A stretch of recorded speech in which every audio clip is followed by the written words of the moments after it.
welcome to our audience as we continue our Monday night program on Globespan 24x7.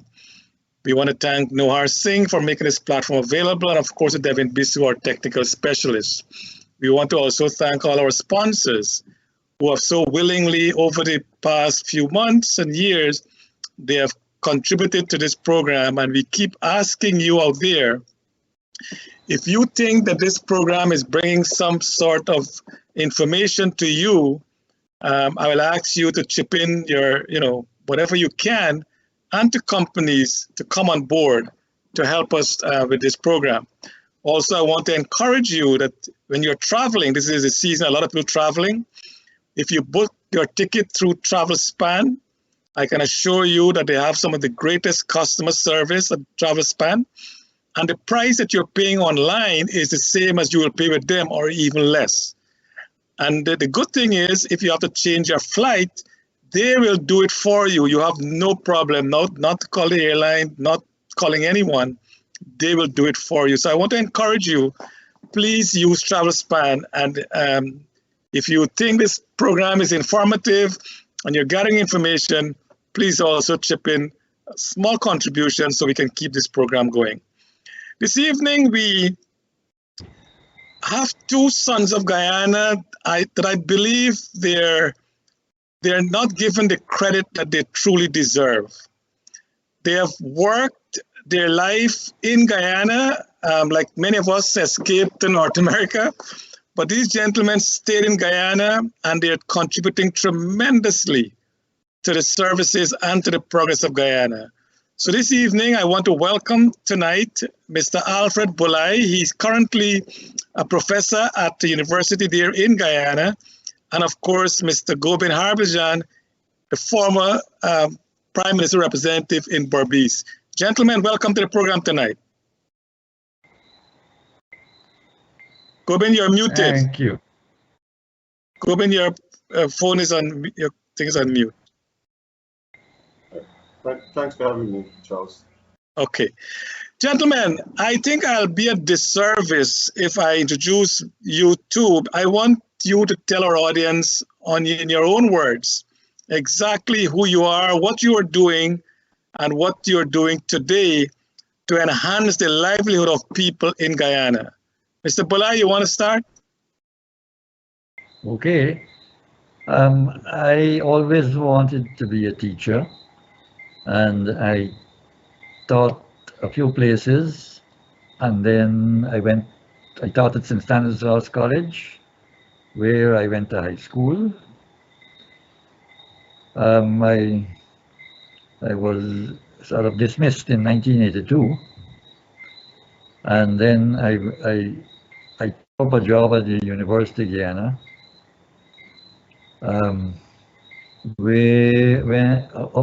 and I taught there up to 2003 when I retired. Since then, I've been around the country and doing some consultancy work.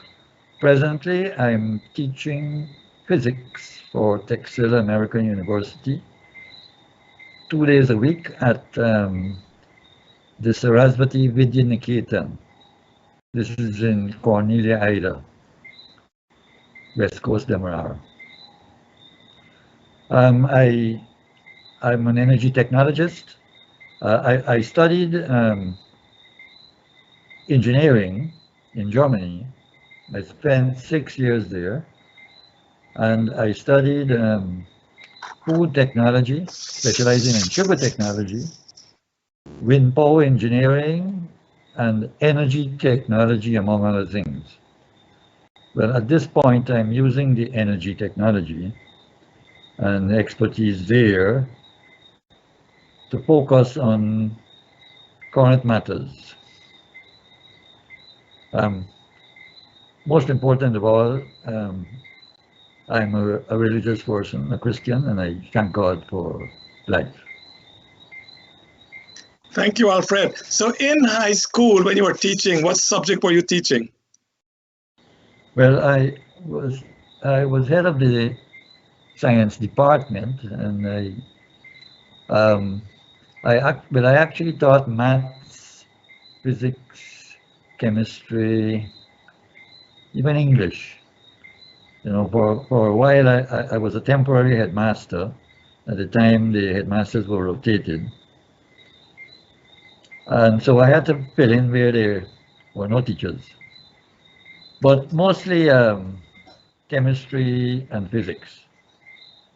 You're in the science field, and I'm glad you said you did a lot of work on energy, and tonight we will want to concentrate a lot on energy as we speak in Guyana. Thank you so much. And I want to also thank you for being at Swami School. I know the last results that came out, Swami School did exceptionally well with the students, and I'm told that any student can go there. There is no barrier to any student, whether the academic achievement, whether they score high or low in the common entrance, that's irrelevant. They go there and they're prepped and they're doing remarkable well in the CXC and the CAPE exam afterwards. So great job there at Swami. Credit to the system and the teachers. Great, good job. Mr. Harbhajan is from Berbice, as we all know, Region 6.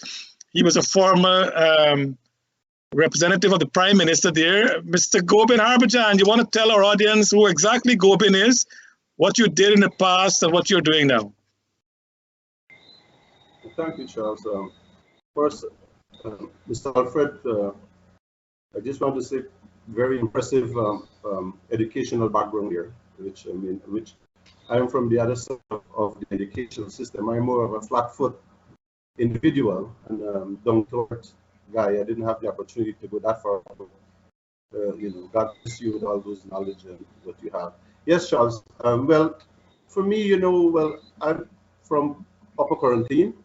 I get into politics 2005. Involved in a lot of CDC, community development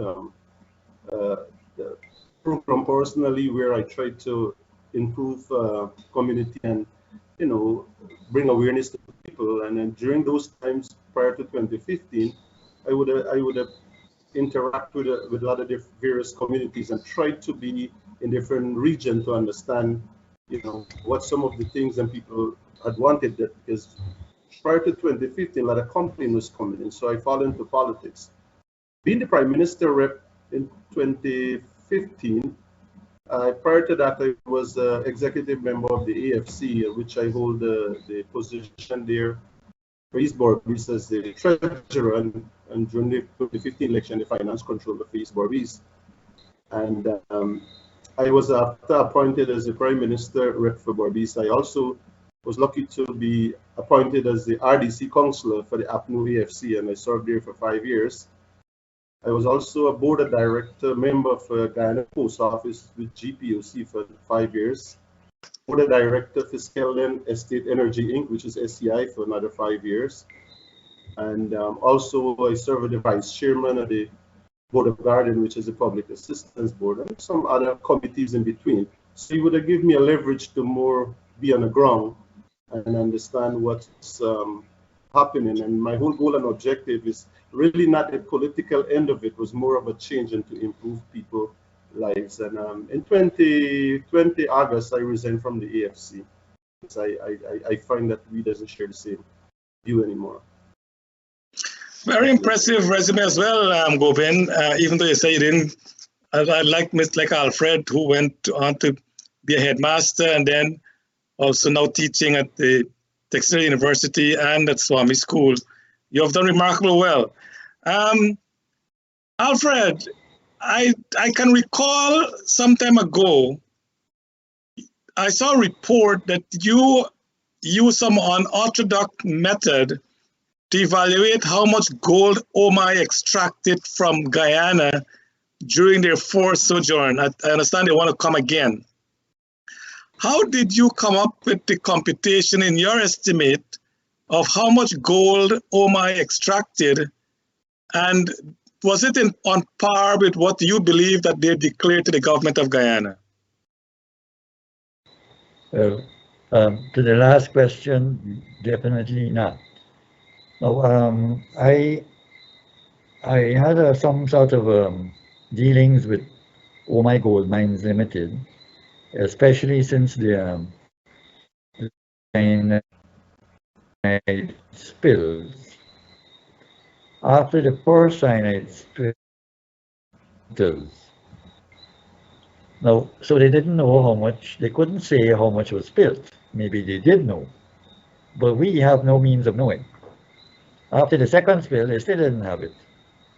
And now we have Exxon flowing oil, and they still don't tell us how much oil they are producing, at what rates. We don't have that data. But come back to no,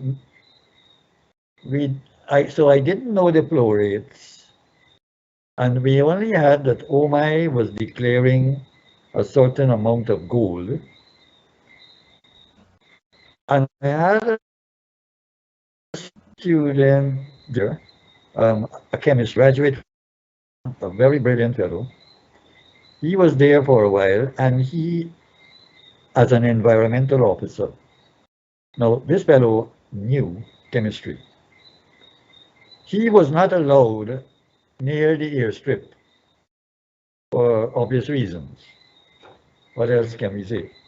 Now, in the late 90s, I kept asking the newly installed Environmental Protection Agency how much gold, how much cyanide OMI was using. Now, they had to go and ask OMI, and OMI still didn't tell him. So I went to the Bureau of Statistics. Now, I'm letting out the secret now. No. If I will ever get in there again. They quizzed me carefully what I wanted. So I said, I'm looking up some chemicals. At that time, I was a chemist at University of Guyana. I'm also a chemical engineer. So I went there to look up the chemicals. And now I was for cyanide. And I saw how much cyanide was being imported in the country per year. Now, only a gold mining company using that process would use that amount of cyanide. Right? The university only has a small amount of cyanide for laboratory purposes. So those vast amounts of cyanide, tons of them, barrels and barrels, had to be for the gold processing. Now, being a chemist, a chemical engineer, I knew the equation of how they get gold and the condition. Now, there's another long story behind that, but maybe I have another time. The conditions would tell me how much gold you can expect. Now, I mean, I'm getting from them, so I had to make certain assumptions, reasonable assumptions, and the amount of gold they were getting out is really astronomical. Now, this is very many years ago, and I unfortunately I don't have the figures. This is before we computerized everything. But it was really astronomical, far many more times than they were declaring. It's something I figure it's something several million ounces of gold. Nothing like the 500,000 something is being declared now. Several orders of magnitude higher. It was really unbelievable. Sorry, but Alfred, in that time when you were doing the analysis, and again, as you said, you have to make some assumptions, and as a chemist, you will know what is reasonable assumptions and so on. At that time, the PEP was in office. Didn't you approach the government and say, you know what, we are getting, a raw deal from OMI. We need to look at this. Did you approach them? And if you did, what was the response then? Oh, I knew certain people in government who went to university with me. They became ministers and so forth. I wouldn't like to call India no longer, on Earth. And I tried with sugar. I'm a specialist sugar technology, but they did not want me anywhere near sugar. By the way, I grew up in New Amsterdam, Greece. Uh, I know the place. Now, when the OMI spills took place, at one of those public meetings after the spill, I got up and pointed out a few things that they should have had, like flow meters. And I didn't give the engineers at OMI any um, nice looks, to put it that way. So when my students, I I took up the invitation of the human resources director. They all saying, come visit. So I arranged a visit. The time for it now, those engineers knew that I know what the process is. Only I don't know the parameters. But if I get there, I could very well ask. And, they might find it difficult not to tell me or, to hide it. So this trip was arranged, but nobody showed up. The bus didn't show up. So when I called the guy, he said, no, it's today. You got him. It was last week. You got a message. Or next week. So Okay. The next time I tried it again, it didn't work. Now I knew then. Now they appointed a set of people to check up on OMI. I was the only chemical engineer at the University of Guyana. They did not choose me.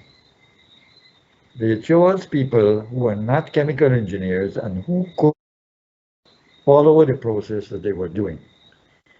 Okay, Alfred. So I knew right away. Now, yeah, I understand what you're saying.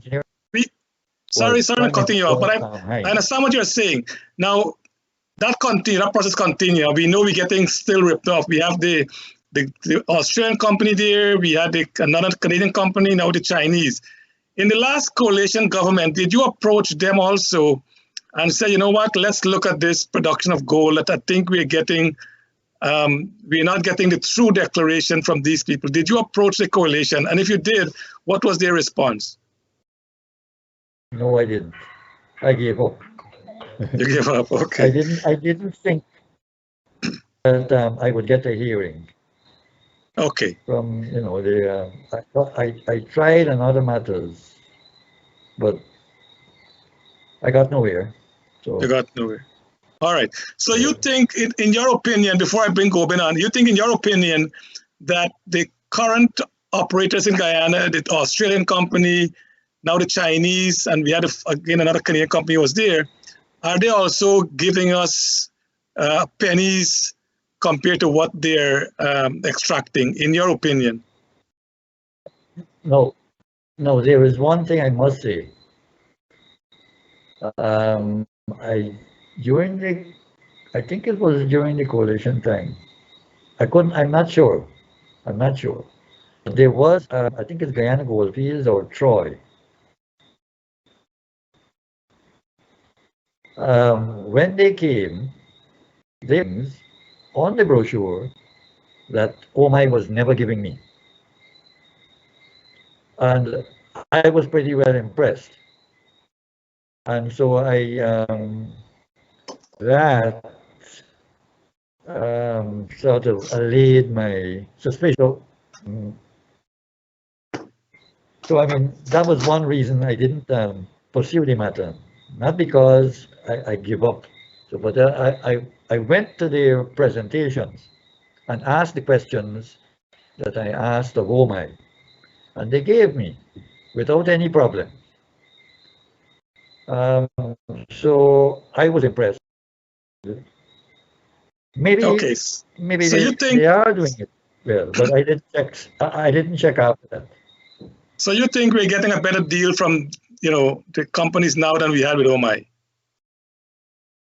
We were at least at the beginning. I haven't checked. I must check. Okay. All I right. haven't checked. Gobin, I know you mentioned that you really joined politics or became part of the political arena in 2005. I think that's around the same time the AFC came into being. Since the coalition left office, did they make contact with you to find out how the people in Berbice is doing and what's going on there? Charles, after the new administration took office in 2020 August, I resigned the same month.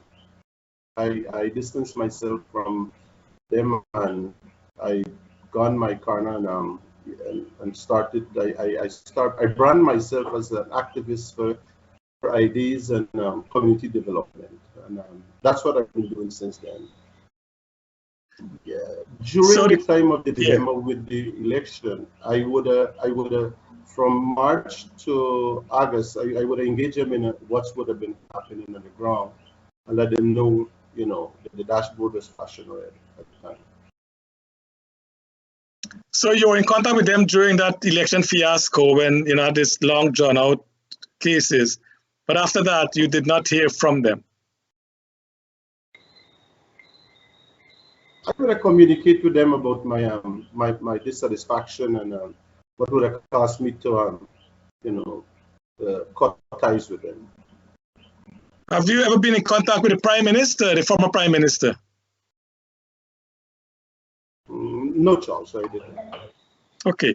Did this current government make contact with you to find out what you can help them to do, knowing that you had 5 years of whatever experience you gained to help them with the problems that you encountered there in Berbice for the residents?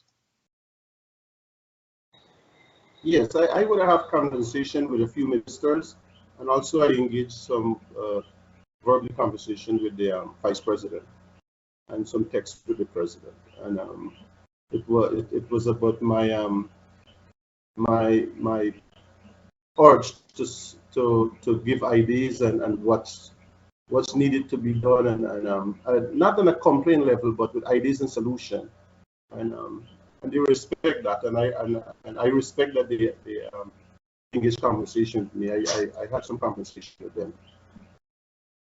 So the current government has reached out to you much more than your former coalition government ever did. Is that what you're telling us?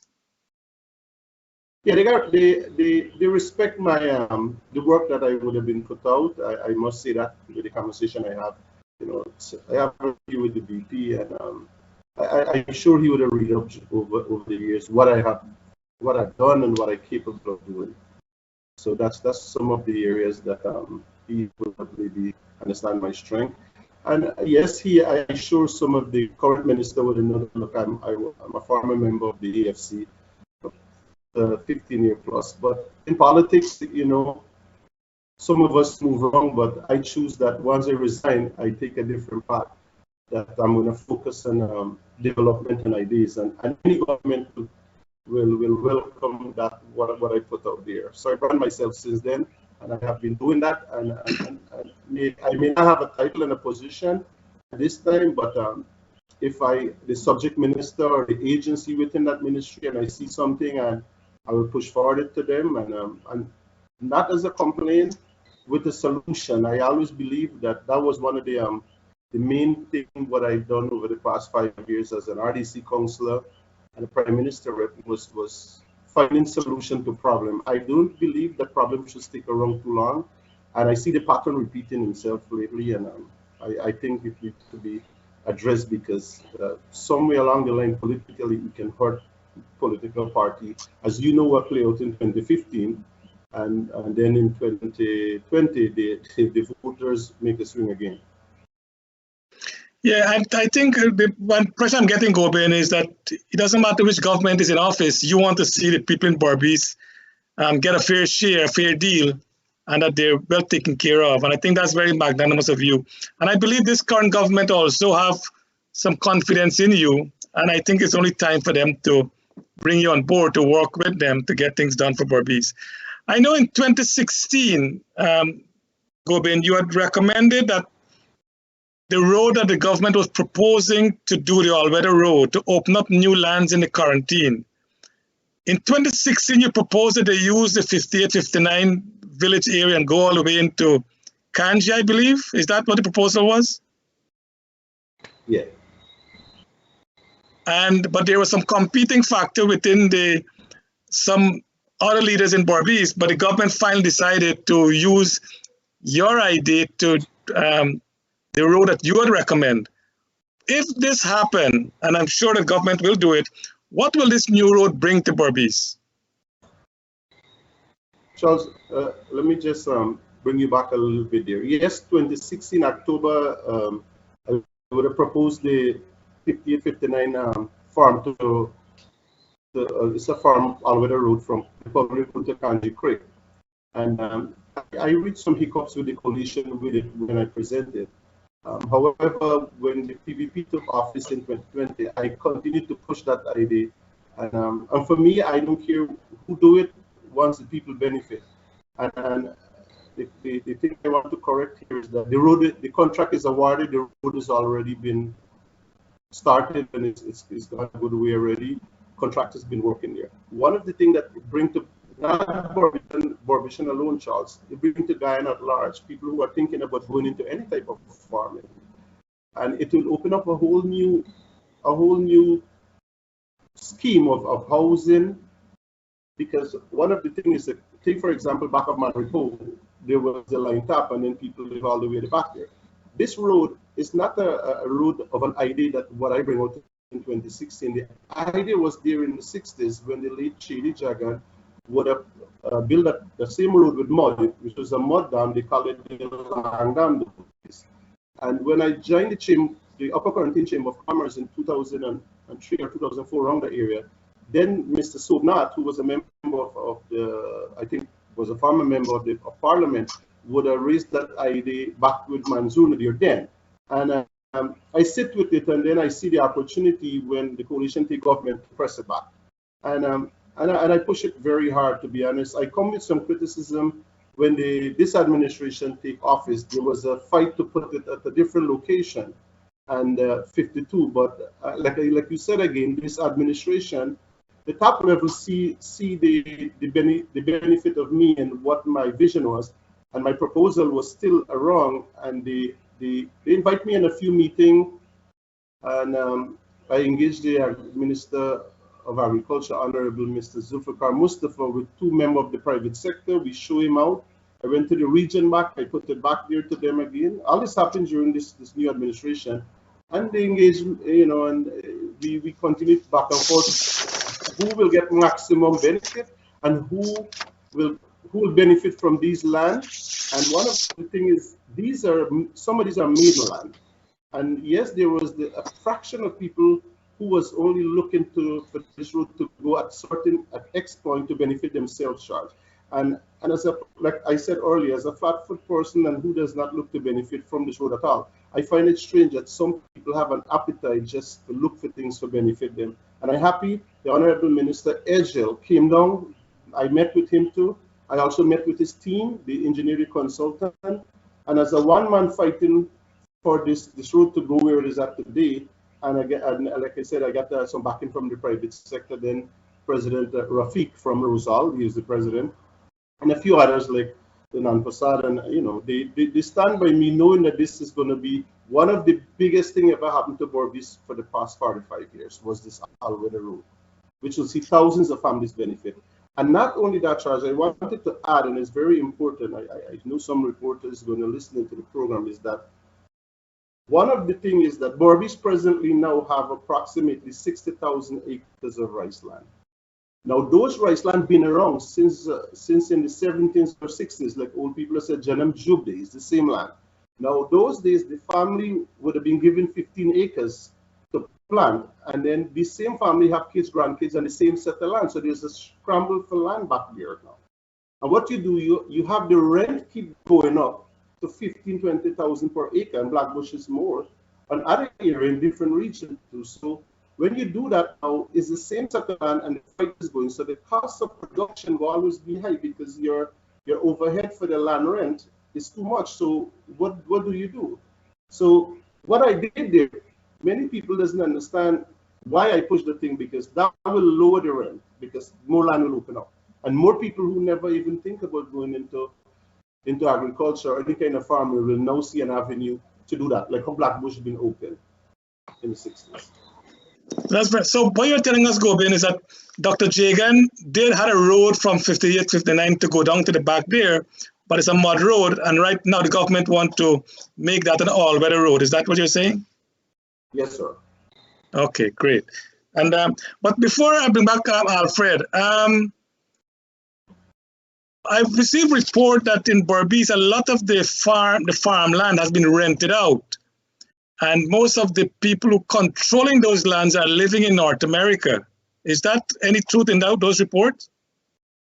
Charles, I think 2019, around that area, January, I don't remember clearly, I did a press release on that most of these rice land, what I know of, I mean, I could talk about in region 6, I'm nearly in region 5, is that most of those land was given on a lease base that people can, family can use it and pass on to generation.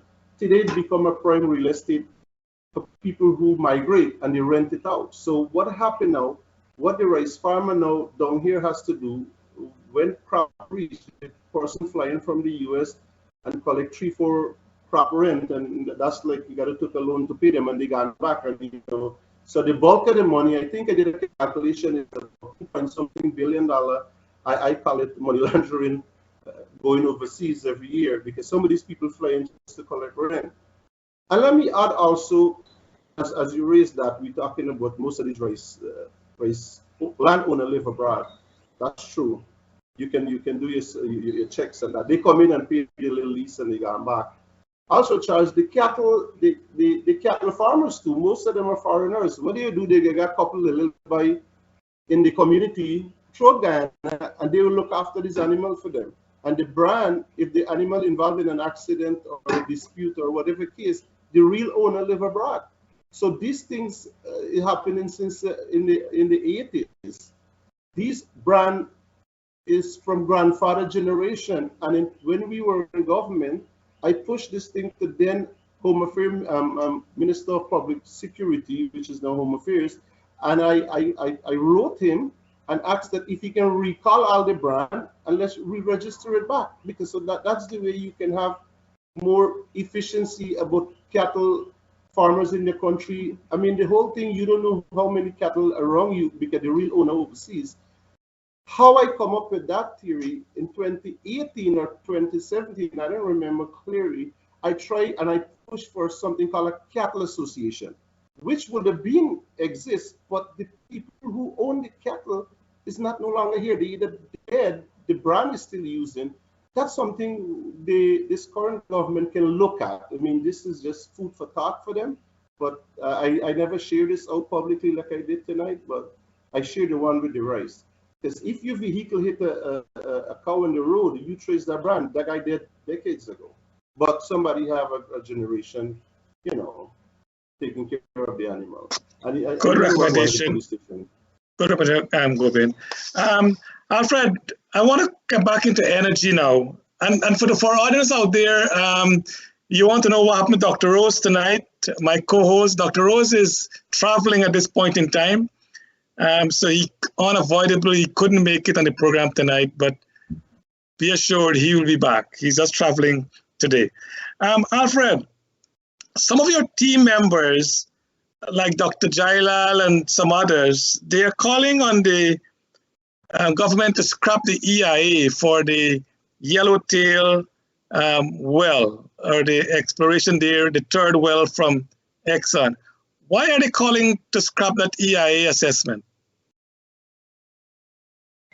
Well, there is a nice article in today's paper uh, summarizing um, my contribution is was the monitoring. They have not, with the others, brought in sufficient monitored information to be able to say how much oil they're producing, how much water you're re-injecting, how much gas is coming out, what kind of gas, how much is being flared, how much is being vented, how much is being stored and offloaded. There is nothing. Get that information. Now that was my part of the story. There are other things now, like the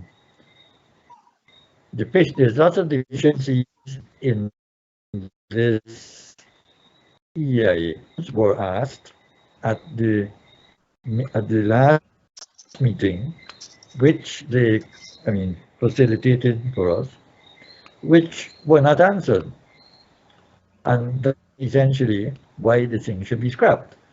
What is the purpose of an EIA when you don't answer the questions that the public asks? The details of it, there are things like the fishermen. We hear that there's the fishermen are going out of business.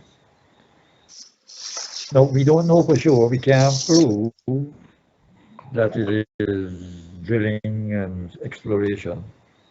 This EIA, Yellowtail EIA, should have had a register of the fisheries and should have traced where the nurseries, where the fish, spawn and how they move out. We don't know any of those things, and people's livelihoods depend on it. Oil will come, and maybe in another 20, 30 years, it will go. But what will happen to these people? They are not benefiting from the oil money. So this is a big problem. Address all of those issues. There's the other thing with the spill. Suppose the oil were to spill. It's most likely to go along the South American current, heading to Trinidad and the islands. Very little is going to land on our coast. So people in other parts of the Caribbean are very concerned that there is no insurance. We are hearing that there is insurance, but even if there is insurance, what is it going to insure? The vice president is talking about $2 billion insurance, but the Macondo blowout, there are other disasters that required more than $60 billion in damages, in reparations. So the whole thing is the questions were not answered. Therefore, the EIA should be done over and started over. Charles, may I add and that in such a way that those questions are answered. That's the long and short of it. Okay, when we come back, we take a short commercial break now. When we come back, we'll continue the discussion. And Alfred, we would like you to tell us some of the questions that you purportedly asked the EIA people and they refused to answer. So maybe you can think of those, bring us some of those questions. Audience, don't go anywhere. We'll be right back. It's the gifting time of the year, and send your loved one a special gift. Choose from these special gift boxes. Select a 4-meal box as a gift or one of our preset boxes, such as the duck and roti box or a doubles box. We also sell pastry gift boxes and roti gift boxes as well, and much more on allfromonesupplier.com. There's a gift box for everyone, even GT boxes and TNT boxes. Select your gift box and let us ship to your loved ones today. Log on to allfromonesupplier.com.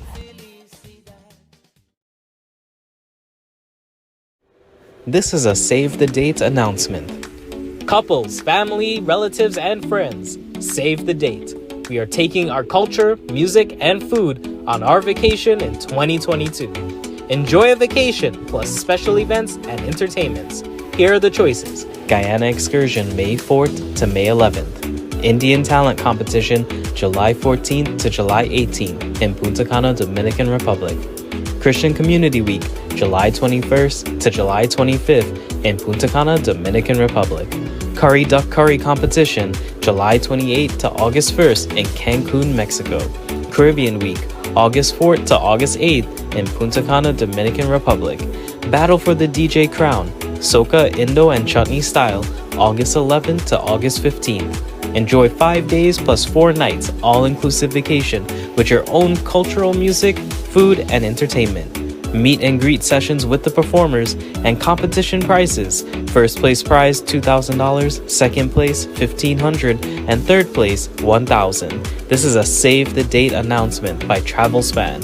More information will become available in December. TravelSpan, always on the cutting edge and serving you for over 27 years. Call 718-845-0437. That's 718-845-0437.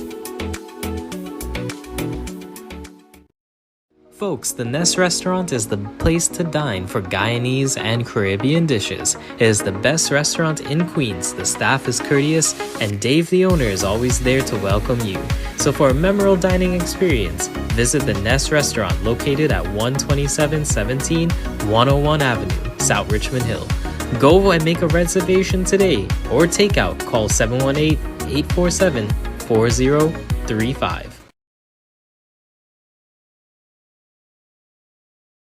Welcome back to our audience as we are here tonight with Mr. Alfred Buhlai, an environmentalist, a scientist, and of course a very concerned Guyanese, and of course Mr. Gobin Harbhajan, the former Prime Minister rep there in Berbice. When we last left off, Alfred, we were talking about you said there are some questions that was asked of the Environmental Protection Agency or the EIA, whatever they're doing, but those questions were not answered in what you told us. What are some of those questions that was asked that no answer was given to? Can you recall those questions? Yes, I mean, just detailed summary article in the diaspora column in today's Tablet News, and I just highlight some of them. Right, there's the impact of the total volume of waste brought to shore, time of the year. Now they have Exxon has put out a Creators the Grave document about the treatment of waste, of the waste. We don't seem to find, well, not only the impact, the cumulative impact. So you might consider one particular waste, but when you think of the different kinds of waste there are, and not only that, the traffic that is going to bring those things.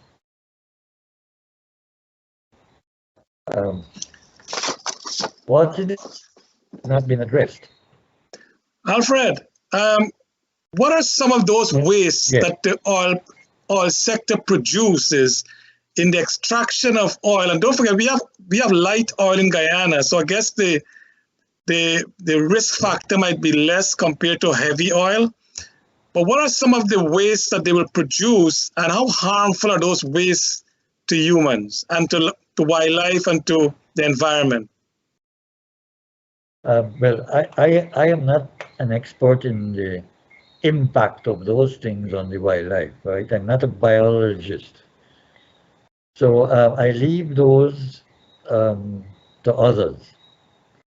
But the kind of waste, for example, they would have to use radioactive substances to measure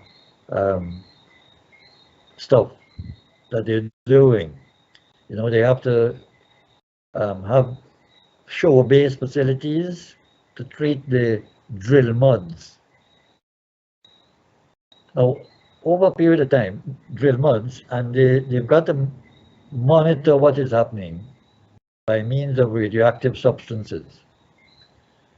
Now, when I looked, I saw at one of the shore-based operations where they gave information on the radioactive substances. To my mind, I mean,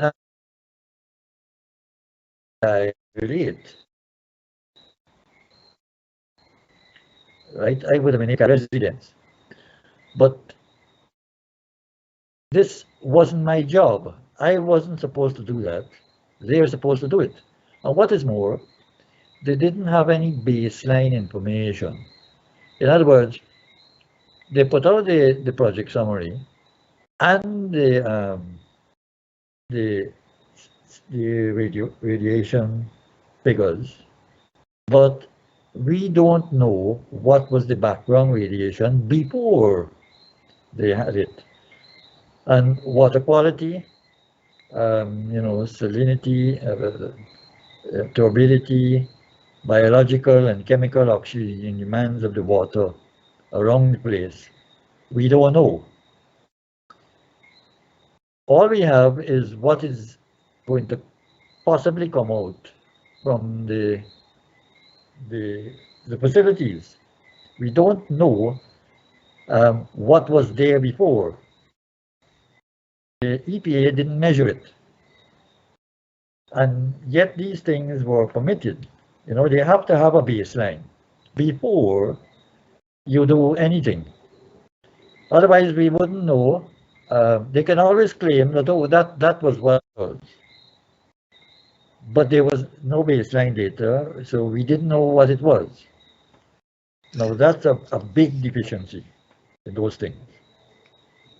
Alfred, the average Guyanese, the average Guyanese don't know exactly how serious this thing is, what effect they're going to have on the human health and so on. In your view, based on exploration around the world, which part of the world you can identify to say that the waste extracted from these oil rigs in the deep sea has affected humans? Can you come up with any area that the waste has affected human life? Yeah, well, probably not. I'm careful to say I'm not in that area. There are so many things in life I can do, but I will leave that one to others. As far as I can see here, I mean, we can live with it, but how we live with it is another story. But they are supposed to let us know what the impacts are. That is the job of the environmental impact assessment. I might speculate, and I said I'm not in the biological and what impacts are on humans. I can only calculate what the things are, and others use those figures to figure out what the impacts are on the biology, on the biosphere. That's my limitation, I'm sorry. Okay, but what I'm saying is that we must have a benchmark also with international standard. They're drilling in the Gulf of Mexico. Where are those wastes stored? Are they coming on shore to the US? Are they dumped in the sea? What effect does it have on the, you know, all those things? Do we have an idea of, if we compare apples to apples, we need to know what's happening around the world with deep sea exploration? Yeah, well, I will freely admit, I don't know where they go. Okay. There are other colleagues who will look into that. All right. Do you think the government, in your view, should give some more time for the environmental impact assessment for the yellowtail before they issue the go-ahead to extract oil? Definitely. What is your team's view on that? Yeah, definitely they should do that environmental impact assessment again and answer all the questions. You know, we are, as far as I know, there's, I can't think of any member of the team who really objects to having oil. There's this fallacy going around that we don't want oil. We want it properly. That is the thing, and safely. That's the main thing. So things must be done correctly job because we are a backwater country, in the third world. This is the impasse that we're getting. Let things be done properly, and we have qualified people who can identify stuff. So these people should be listened to. Qualified people in your team or in the government side, the EPA? Oh, well, at least in my team, there are qualified people who, for example, can tell you the impact on the biosphere, and they trace the effects on fishing and so forth, and the more au fait with ocean currents. Whether they're in the government, I don't know. The EPA director has assured me that they are trying to get staff. So I am in the government. I don't think those people are there. And I think they should listen to us. Yeah, but Alfred, environmental consultants. Yeah, have your team approached the government to say, you know what, we believe that we have these skills to help you on the way forward. Was that done? Was that presented to the government? Well, I have offered my services to the EPA, help them in whatever expertise they require. I did that since the yellowtail story. So we have written many things in the newspapers. What more should we do? Should we write the government? No, I have written the government as a member. When I was a member of Transparency Institute, I wrote the government as a member of Transparency Institute requesting information since March this year. Now, they dealt with it. The staff were very courteous and put me on the right email address and so forth. But ever since then, it's complete silence. Only when this new director, now I CC'd it to the EPA. Well, the EPA did nothing at the time, but the new executive director, he gave, and recently he has been communicating some things about the monitoring I've been asking, but we haven't gotten there as yet. I'm asking for daily stuff, at least a minimum of daily reporting, but they are not giving us because I imagine they don't really want us to know how much they are getting. Almost like the Oh My story. It is quite possible. Now, Exxon, in order to control all the oil companies, in order to control the process, they must have monitoring. And I can't believe in this day and age that they don't do internet monitoring. In other words, in Texas, they will see all the whole entire flow process, all the variables offshore, and get it. Because, Mr. Jack, we are awaiting a fiber optic cable. But Alfred, anyhow, I think in the EPA, yeah. In the EPA, I was shown an operations room where the monitoring data will come in. So we did ask the government, the Ministry of Natural Resources, and got absolutely no answer. Okay. No, we But, write a lot in the newspapers. yeah, We I say a know. lot. We've been following that up. Yeah. But when you request that your service is available to the government, what is their response to you? Have they responded to you or to your team to use your services? No, this only the team. We are not an organization. We came together for this purpose because we wanted to see a better Guyana, just you, and we want to use our expertise efficiently. So we have no formal organization. We are just a lot of concerned people, and we each do our part. With special skills as well, and you want to offer that skill to the government, isn't that right? Yes, I mean, I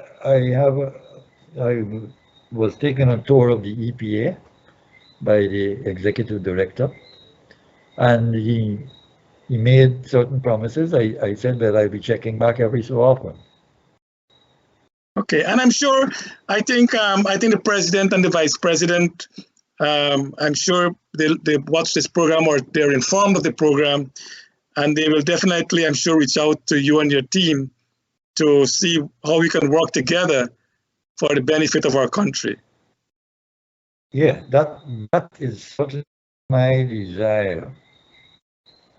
Okay, and talking about our country's development, Gobin, I know you had mentioned a lot about there's so many RDCs, there's so many what do you call it, local democratic organs, the LDCs.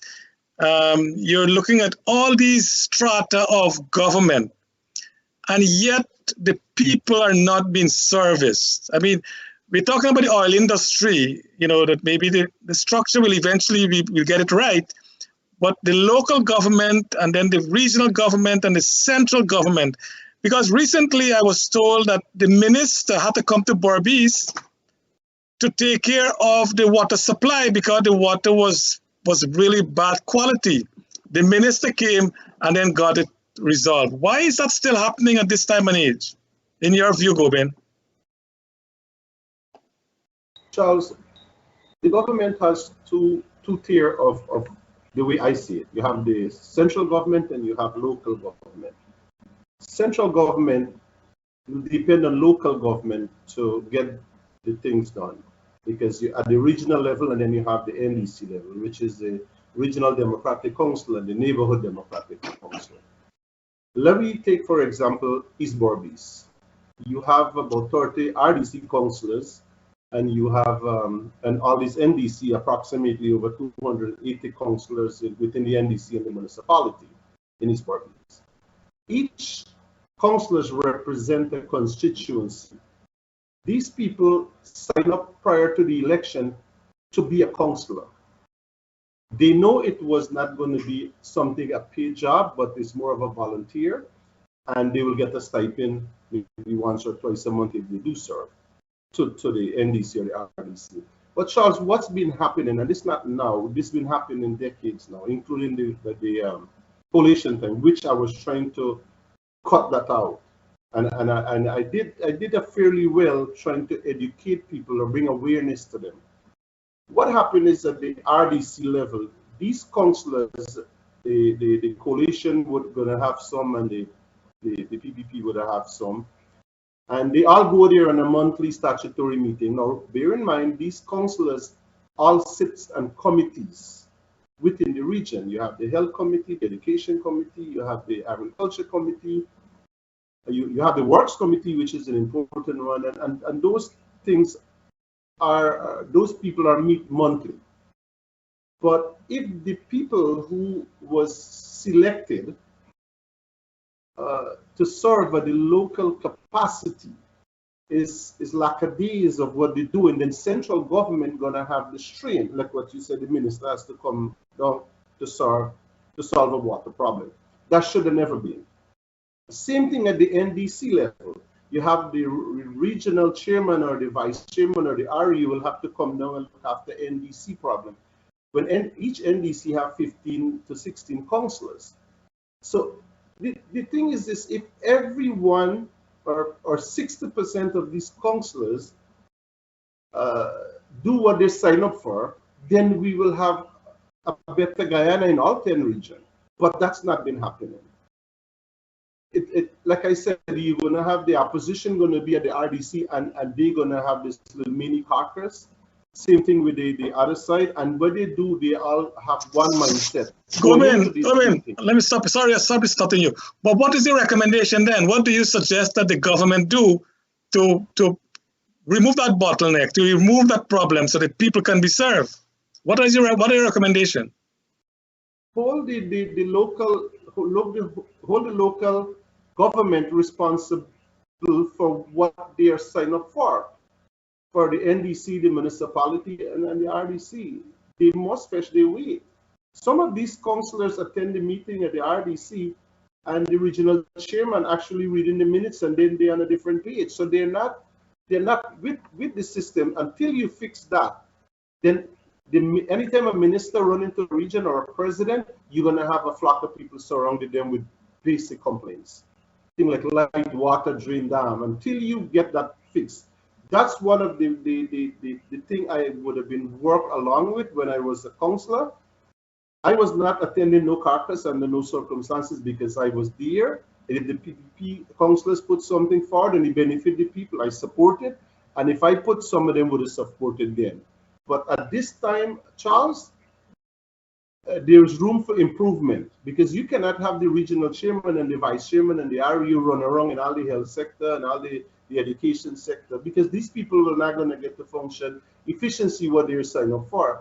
And then you have all these committees who have the same set of bodies. One recommendation, Charles, I think the 2802 Act allow the RDC, or maybe I can be wrong here, to go out to the private sector and try to get some of these people that they identify to sit on these committees rather than work with the councillors then, which identify the political party. Until you get the private sector involved in that to help. Remember, the private sector is a strong arm of a government, a good government. All over the world, private sector take a lead role. And you expect that, but they must be given the opportunity. And let's go back to the board of director. Like I said, I sit in 2 board of director in the past, and I didn't like what I see them do. So in the coalition time, they started the board of director with most of party people too. It's nothing wrong, you can put some of them, but you must reach out to qualify private sector people to sit in some of the board of director. Until you do that, Charles, you're going to have a system going to run along the line of people ego. And local government election going to come again, and what you're going to have, Charles, the same result. Because if private people run or private group run, and you have 16 seats in a municipality or RDC, not RDC, NDC, and the independent guy won 2 seats, and then you have 13 councillor one, well, he still doesn't make an impact, because everything they're going to put on a vote. Until we change the mindset and realize that we must look out for the people at the local level and go back to politics. If the people at the local level who the NDC is supposed to take care of their basic needs and make good community, good drainage, irrigation, garbage picked up, and all these things, if government fix that, automatically the government will get the support of the people on the ground. When those things don't happen, the government, it can be past or now, is leaving room for small political parties to burn. And when they burn, they go in and capture all the discomfort of the local area where the people are depressed or the people are not satisfied. So government, the government has a good system. Local government, central government, they have all these things in places. It's just that the people behind the system is not doing it right. Because some of these guys there just for their own game. Yeah, but we gotta be realistic too. As you said, these councillors are working for stipend, which is really negligible. Is a recommendation better for us to reduce the number of councillors in the NDCs and pay them a better salary so they perform their work like a regular paid employee as a councillor? So to give a man what, 5,000, 7,000, I don't know what the thing is, but they're getting pittance what will the guy do? The man got to go out and get a job, or the lady got to go out and work too. So why don't we reduce the number of councillors and pay them a better salary to do the job for the people in the community? Charles, let me explain how the system works. The NDC councillors, that's not a job. They only go there once or twice a month. And prior to the election, these people swamp the political group or they swamp the independent group that they want to be on the list. And they fight to be on there, and they know it's a job where they wanted to serve the community. So it's not a job that they have a say. What it does, when the councillor reach, they pass on the decision to the overseer or the REO, and they execute it. So it's not like the councillor making this go out and execute the decision. They just sit. It's like a board of director. They sit and they meet once a month.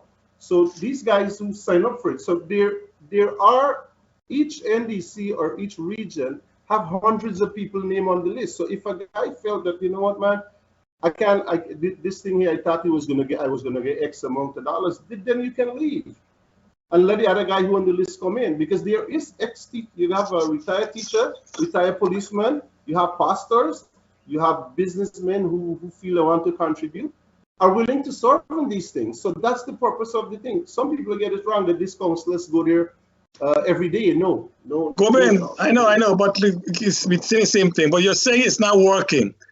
So how can it be better? That's the recommendation. What should the government do to make the NDCs more responsive to the people? Is it we have too many councillors? They're not I agree with you. They're like a board of director. They make a decision and then the overseer execute it. But who oversee the overseer? I mean, shouldn't be a more functional NDC so that they can go around their communities and ensure that the community is taken care of? Is not what the people are asking for? Yeah, Charles, I'll be bold here. What happened is on the list in politics, right? These are the local level. I'm not talking the central level. If you have a guy and he know that he wants to be an exposition, so you know what he will do to find to put on the list? People say Lagu. So until you start look for Lagu and pick people who you believe can serve, that's the problem. You must pick the people who are willing to serve rather than pick any guys who you believe you wanted to put. And that's what the problem is. If not, you're going to have micromanaging these things. And again, the overseer and the REU fall under the PS. So you have a tracking system, but the lack of this, I sure along the line that will be fixed, Charles, because I know 10 years ago it was worse. Come along, okay. It get better. But so we are getting better then. We're getting better. It's getting there because the point is coming out now. Like how I put it out there, I'm sure they're watching. But how is the private sector commission? I think you have a group in quarantine, you have one in central quarantine, you have one in New Amsterdam, these business council. How are they responsive to the needs of the people and working with local government and with the RDCs to get things done? So the private sector, which I said the Chamber of Commerce, and let me talk about these bodies. You have 3 Chamber of Commerce, the Amsterdam, Central, and Upper Quarantine. So I will be bold here. Some of these guys join the chambers for benefit for themselves, but there are a majority in these private sectors and in the quarantine area, right? All 3 chambers have the country interests at heart. And I know many of them I would have been engaged during my time and up to now. And some of them need to take out the politics and try to hold government or try to push the government to look after their interests or their business interests. Take, for example, how debt politics penetrate into this. Like I said, private sector is supposed to be a strong arm of the government and push the government forward, or give the government ID. For example, everyone know I came from the AFC. I apply at one of these chambers. I will use X chambers to be a member. It's been 1 year, close to a year now, my application pending because of my political past. I was a current member at one chambers, and I be on that chamber for 7 years, and still they can't find my existence membership. So this is the level of people. So some of them in self does not want to see the development in that process, only if it benefit them. But I would say majority of people in the private sector in Borbis Charles, they have the heart and they want to see more this move forward. And they are engaging the top level of government and ministers. Like take, for example, the Minister of Agriculture. He got the ears of a lot of these private sector guys here who have positive thinking, or who have a positive drive. And like I said, there are going to be changes. Now these things is coming to light, how you can fix it. Our job is to identify the problem, show it to them, and let it does not be a problem for long. Let it fix it. And you know there's a big problem with employment in the region, especially in the agriculture sector. You know, that's one of the things. And the private sector working along with the government, they have discussion with, I think, the late Ashley Simply. So the private sector get engaged. So all these boards and things coming to an end, I think, soon, and they got to reappoint back. I hope that someone in government, the top level, looking, engage the private sector to identify people within themselves or out of the box to solve these things, so you can have different change. That's the solution to go forward. Okay, great suggestion. Did we lose Alfred? Devin, I'm not sure. Oh, he lost internet. Okay, what we're gonna do, Gobin, I'm glad you're still on, your internet is still working, and Dr. Rose been keep hammering about that internet connection in Guyana every week. And I hope that the government insists on the providers that they get their act together so they can, we'll have a better, internet system in Guyana. Gobin, I know you complained bitterly about all those derelict on the roadside. Is it getting any better, or is it the same way? I think this current government make an impact in it when about a month ago or less than a month ago, the Honorable Minister Edgell make a statement that using the public road with iron tracks and all these things on the road, they have to remove them. And he don't care how big you are in a community. One of the things I've been fighting these things before I went into politics, and it seems to be people believe it's a norm. They believe the public road is the personal parking lot. They don't understand the danger of these things.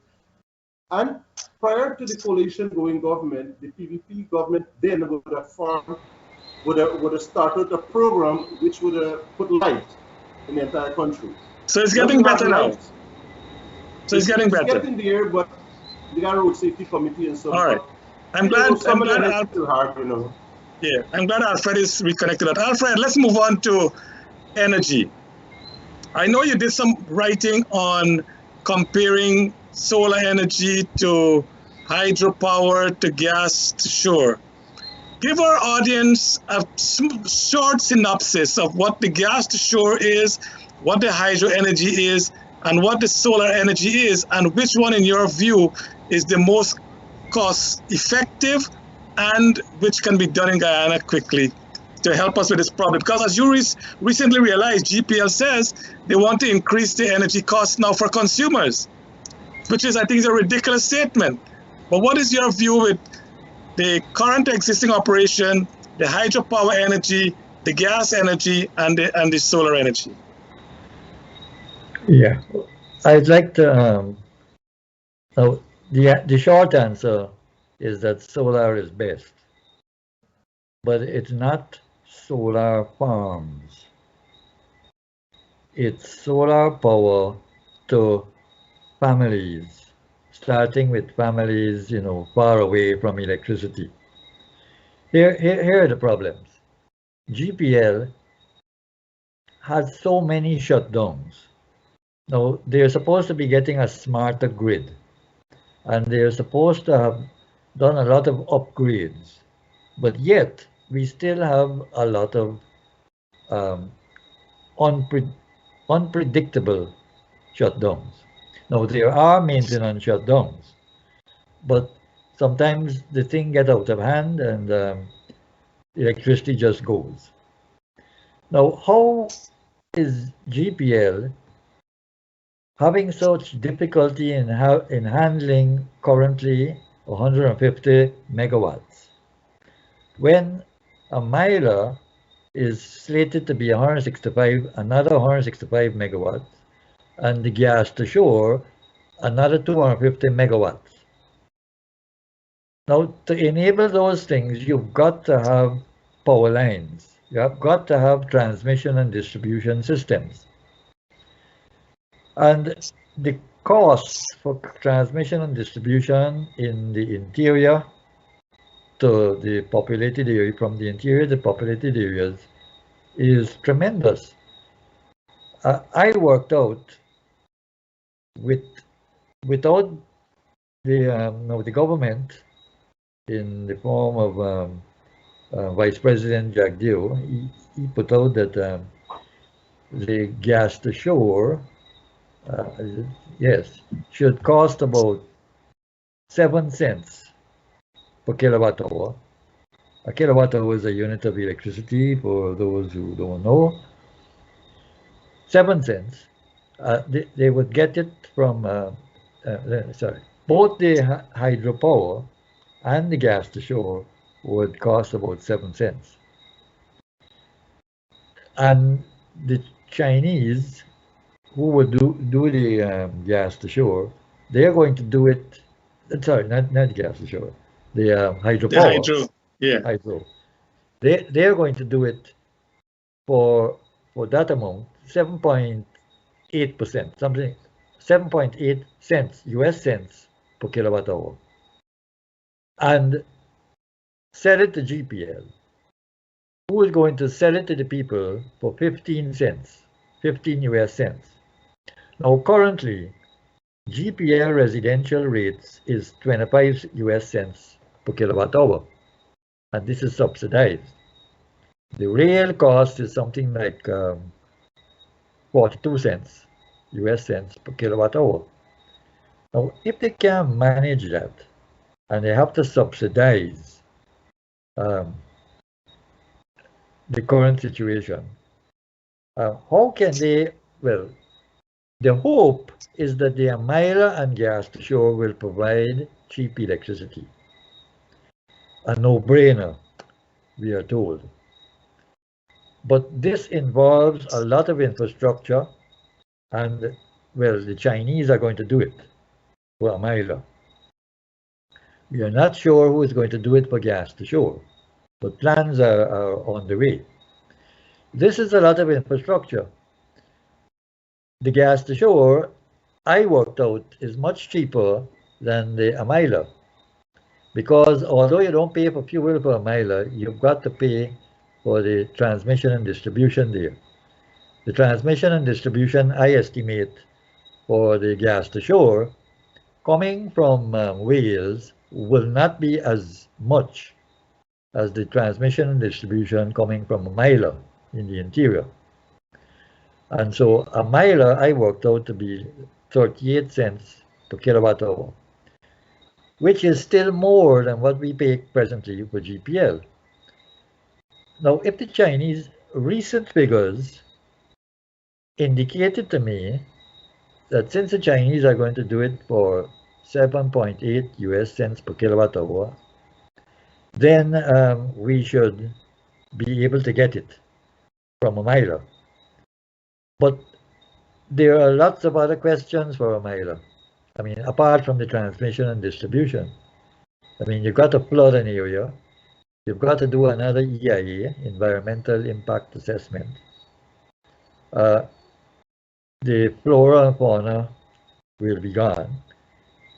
And that thing has to be maintained. Now, the Chinese have said that they're going to maintain it. Should we take their word? Look how they maintain the Skeleton sugar factory, the new factory. They had the Mokomoko, they built the Mokomoko hydropower project in the Kanuku Mountains in the Rupununi. I walked there in the turn of the millennium, but I wasn't permitted to go and visit them. Shortly afterwards, a mudslide, a landslide, destroyed it. You know, they didn't do any geotechnical work. So what guarantee did they have then and there's no more Moko. That was finished. Suppose they start this thing and they can't do it. Prices rise, costs escalate. Do we have the guts to tell the Chinese that to stick to the contract? We couldn't do it with the Skeleton Sugar Factory, and we couldn't do it with the Moko hydropower. And we don't seem to be doing it with the CJ, the Chedijagan Airport Expansion Project, and the Sheriff Street Expansion Project. How are we going to do that to tell the Chinese to keep the costs? What remedy have we got against them? You see, these are the uncertainties, the grave uncertainties. Gas to shore, we only know that you're going to get a certain amount. I worked out it might cost us 21 cents. This is from my calculation, based on World Bank interest rates and so forth. But we don't know who's going to build it, and there's lots of uncertainty. So there's a lot of variables there. There's a lot of variables. So as you rightly said, we don't know the Chinese, if you can hold them. As someone wrote in the papers the other day, that these contractors bid a low price, and then when they get on the job, they put additional work, which they know is really inflated price that are coming in afterwards, and you have to pay them because the contract started. You're right. But in your view, and I want to bring in Gobin in Berbice, if you say solar panel, but to the residents, I've received reports that to do 50 megawatt of solar panel in a solar farm, and they can do it near to the distribution center, whether it's at Essequibo, whether it's in Berbice, whether it's in Linden, whether it's in East Bank, wherever it is, and that cost will be about $100 million to do like 50 megawatt of generation of solar energy. Yeah. And that is near to the distribution center, so there's no need for this huge transition line across from, whether it's from Amelia or from Wales or wherever. What is your thought in terms of getting into solar and to wind also? And what are the unit cost per kilowatt to the let's say we set up one in Berbice. We do a 50 megawatt solar farm in Berbice. Where can we set that up, and what will be the cost like per kilowatt hour to the consumer? Well, if you do a solar farm, you see, and with 50 megawatts, now that adds another 50 megawatt to the grid. Now they've got to balance it on the grid. Suppose in one solar farm, the cloud comes over now. That's going to drop. That's going to lead to grave instability, and we can't handle that kind of instability. Not with 50 in 150, 50 in 200. It's too much. That is why when we they had these grid, GPL was touting grid tie, but when we attempted to connect to the grid, we were not permitted because they told us they hadn't solved the stability problem as yet. Now, if they hadn't solved the stability problem for households, how are they going to do it for a solar farm? Now, in an outlying area, like in the Northwest, in the interior, you could have a solar farm, but it's all the eggs in one basket. If instead you were to put the solar power in the hands of people, let's say a family of 5, families of 5 or greater, teach them how to operate it and let them manage their power. Now, 5 kilowatts for family, that can run a typical middle class household. Well, Alfred, I see a point, but what you're missing is that I don't know if you watched recently, the Minister Zulfikar went in that, to the Coke and so on to see the pump running. And look at those houses. The roofs on the house of Guyana, they're not strong enough, in my view, to take care of those solar panels because, a heavy wind and the panel is gone and the roof is gone. So there's a lot of work to be done. And your point is taken. I think those houses that are, structurally sound, we can put panels on the rooftop. But other than that, where do we put the panels? Yeah, on the structurally sound place. No, here. I was doing, the school I'm teaching at, they want to put up solar power.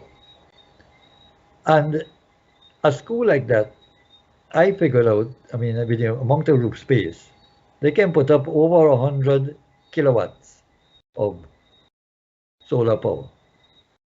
And they could send it elsewhere. But it's not, see, GPL is a monopoly and it's not permitted. So we'll have to work, Mr. Alfred, we run out of time and we'll have to work on that with the GPL and the government. But in your opinion, what is the price per kilowatt using solar energy? You said the how much? $2 per watt, and it's dropping.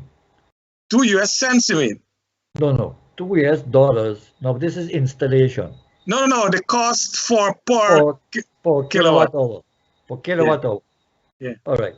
Now, if you do it in bulk, shipping costs have gone up. If you do it in bulk and you pack it to fit in a shipping container, I think you can get it for about 3 cents. 3 cents. Okay.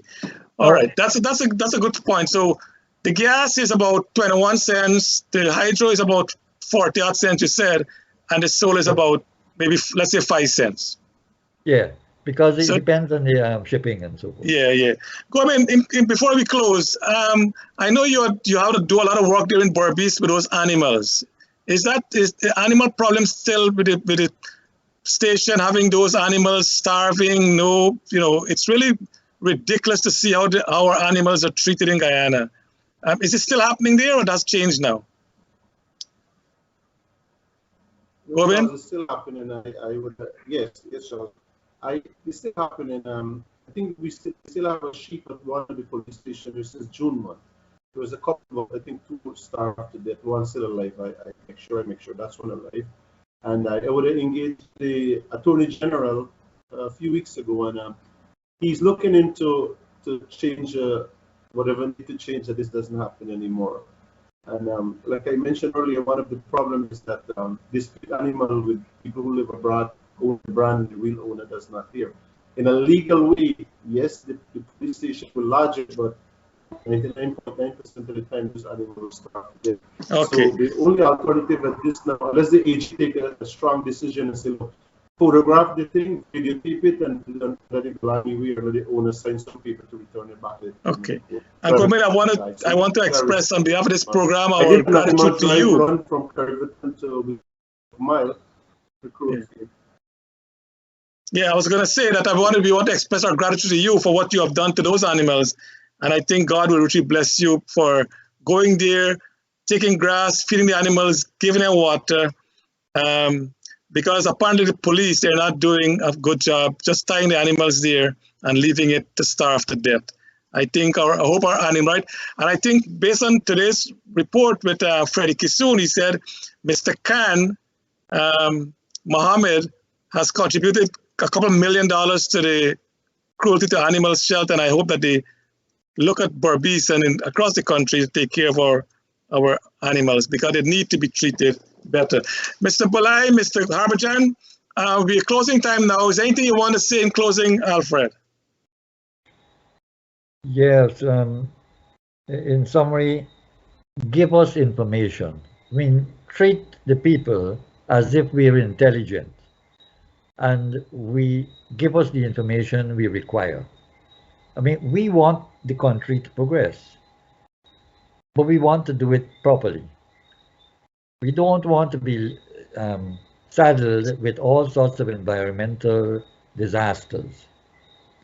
So treat us with that kind of respect. Very well said. Gobin, anything in closing? Yes, I want to urge all MPs across this country and wherever region you're from, make yourself available. Also, the councillors, make yourself available so people within your community can know you exist. Make a time where they can see you once a week or twice a week so you can address the issue. That's the only way we can able to move Guyana forward and assist any government, ruling government, so we have less complaint and we have more successful rate in development. And thank you, Gobin, for that closing words, and to Alfred and to our audience. This will be our final program for Monday night for the rest of 2021. Everyone want to have a break for the holiday. We want to wish all of you a very Merry Christmas, a very Happy New Year, and we will see you next year in January of 2022 when we resume the Monday night program. We'll have the Wednesday night program coming up this Wednesday, but after that, we'll take a break until 2022. To our audience, to Nohar Singh, we want to thank you again, to Devin Bisu, and of course to your audience and to our sponsors. We want to thank you so much. God bless you all, and God richly bless the people of Guyana. Thank you so much.